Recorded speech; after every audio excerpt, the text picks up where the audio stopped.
Switzerland വെച്ച് Argentina quarter final ആയിരുന്നു. മാച്ചിനായിട്ട് സംസാരിക്കുകയാണെങ്കിൽ അർജന്റീന ഫോർമേഷൻ വെച്ചാൽ 4-1-3-2 എന്ന് പൊസിഷനിലും അർജന്റീന കളിച്ചത്. അതുപോലെ സ്വിറ്റ്സർലാൻഡിൻ്റെ പൊസിഷൻ നോക്കുകയാണെങ്കിൽ 4-2-3-1 പൊസിഷനിലാണ് സ്വിറ്റ്സർലാൻഡ് കളിച്ചത്. കളിയിലേക്ക് വരികയാണെങ്കിൽ ഫസ്റ്റ് ഹാഫിൽ കാര്യമായിട്ടൊന്നും ചെയ്യണം. രണ്ട് ടീമും സ്ലോ ബിൽഡപ്പ്. അർജന്റീനയാണ് ഫുൾ മിസ് പാസിലാണ് അർജന്റീന. കുറേ മിസ് പാസ് ഉണ്ട് അർജന്റീന ഭാഗത്ത്. ഓരോ സ്ലോയിലാണ് ബിൽഡ് ചെയ്ത് പിന്നെ ഫസ്റ്റ് തന്നെ 10-ാം മിനിറ്റ് അതിൻ്റെ കോർണറിൽ വന്ന് ഗോൾ അടിച്ചെങ്കിൽ അർജന്റീന ഗോൾ അടിച്ച ഒരു അഡ്വാൻറ്റേജ് കിട്ടിയിട്ടും അത് മുതലെടുക്കാൻ അർജന്റീനക്ക് പറ്റില്ല. അർജന്റീന പിന്നെ സ്ലോ ഗെയിം, ബാക്ക് പാസ് കൂടുതൽ രണ്ട് ടീം ആ സെൻറ്ററിൽ വെച്ചിട്ടാണ് കൂടുതൽ പാസ് അർജന്റീന കളിക്കുന്നത്. അർജന്റീന സെൻറ്ററിൽ നിന്നാണ് അർജന്റീന കൂടുതൽ പാസ് കളിക്കുന്നത്. ഒരു കംപ്ലീറ്റ് ആയിട്ട് കളിക്കാൻ ഒരു ഡോമിനേറ്റ് ചെയ്യാത്ത പോലെ അർജന്റീന. അതുപോലെ സെക്കൻഡ് ഹാഫ് സ്റ്റാർട്ട് ചെയ്ത് ഒരു ഗോൾ അടിച്ച് ഡാനി ആൻഡ്രൂവിൻ്റെ അടിപൊളി ഗോളായിരുന്നു. ഒരു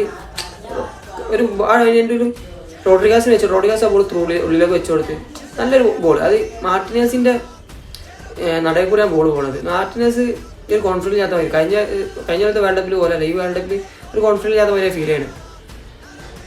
ആ ഗോൾ വന്ന് പിന്നെ 1-1 ഒരു ഓക്കെ ഒരു നല്ല കളിയായിരുന്നു. 1-1 ഒന്നുകൂടി കോൺഫിഡൻ്റ് ആയി.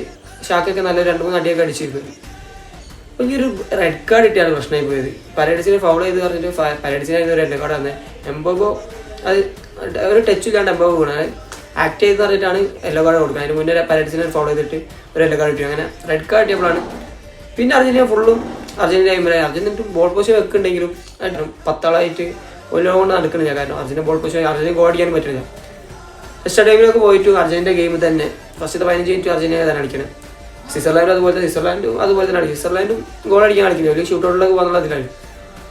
അൽവാരസിൻ്റെ അടിപൊളി ഗോൾ വെച്ചാൽ വേൾഡ് ക്ലാസ് ഗോളായിരുന്നു അൽവാരസിൻ്റെ വന്നത്. വേൾഡ് ക്ലാസ് സൂപ്പർ ഗോളായിരുന്നു അൽവാരസിൻ്റെ. ആ ഗോൾ വന്ന ശേഷം 2-1 ശേഷം ഓരോ കളി മാറി. ഒരു കൗണ്ടർ അടിക്കാൻ തുടങ്ങി. നല്ലൊരു കളിയായിരുന്നു അതിന് ശേഷം ഒരു കളിച്ചത്. ആ കളി ഫസ്റ്റ് ഹാഫിൽ ആ എക്സ്ട്രാ ടൈം തുടങ്ങിയ ഉടനെ കളിക്കുകയാണെങ്കിൽ ചിലപ്പോൾ ഒന്നുകൂടി നല്ലതായിരുന്നു. ഗോൾ കൊടുക്കാൻ ചാൻസ് ഗോൾ അടിക്കാനുള്ളൊരു മെൻറ്റാലിറ്റി കാണിക്കുകയാണെങ്കിൽ അർജന്റീന ഡിഫൻസ് ഈ വേൾഡ് കപ്പിലെ ഒരു ഭയങ്കര മോശമായിട്ട് കളിക്കുന്നത്. ആ മാർട്ടിനേഴ്സാണ് പിന്നെയും കുറച്ചും കൂടി കോൺഫിഡൻ്റ് കളിക്കുന്നത്. ബാക്കിയുള്ള എല്ലാവരും ത്രൂ ബോൾ പോകണമെന്നൊന്നും എടുക്കാൻ പറ്റില്ല. എല്ലാം ഡേഞ്ചർ ആവുന്നുണ്ട്. എനിക്ക് തോന്നിയതെന്ന് വെച്ചാൽ DMFൻ്റെ മിസ്റ്റേക്കും അതിനെ ഫീൽ ചെയ്തത്. അവിടെ ഒരു ഹോൾഡിംഗ് മിഡ്ഫീൽഡ് നിൽക്കണമെങ്കിൽ പാരഡൈസ് ഭയങ്കര ഡീപ്പിലായിട്ടാണ് നിൽക്കുന്നത്. ചെറിയൊരു മിസ്റ്റേക്ക് അതിന് ഫീൽ ചെയ്യുന്നുണ്ട്. പിന്നെ വെച്ചാൽ ആ ഗോൾ വന്നതിന് ശേഷം ഇന്നൊരു അൽമാറിൻ്റെ സോളോ റണ്ണ് വന്ന് ആ ബോൾ അൽമാറിൽ അടിച്ച ബോൾ കീപ്പർ സേവ് ചെയ്ത് മാർട്ടിനേഴ്സ് ഒരു ഗോൾ വന്ന്. അതുകൊണ്ട് ഗോൾ വന്ന അടിപൊളി ഗോളായിരുന്നു. 3-1 അർജന്റീന വിൻ ചെയ്തെങ്കിലും ഈ ടീമായിട്ട് പോയിട്ട് ഇംഗ്ലണ്ടിനായിട്ട് കളിക്കുകയാണെങ്കിൽ കുറച്ചുകൂടി കഷ്ടപ്പാടായിരിക്കും. കാരണം ജയിച്ച് അല്ലെങ്കിൽ ഒരു ട്രിപ്പില്ലാത്ത പോലെ. കാരണം അർജന്റീനകത്തുനിന്ന് കുറച്ചുകൂടി നമ്മൾ പ്രതീക്ഷിക്കുന്നുണ്ട്. അടുത്ത കളി വന്ന് ഉഷാറായിട്ട് വരും.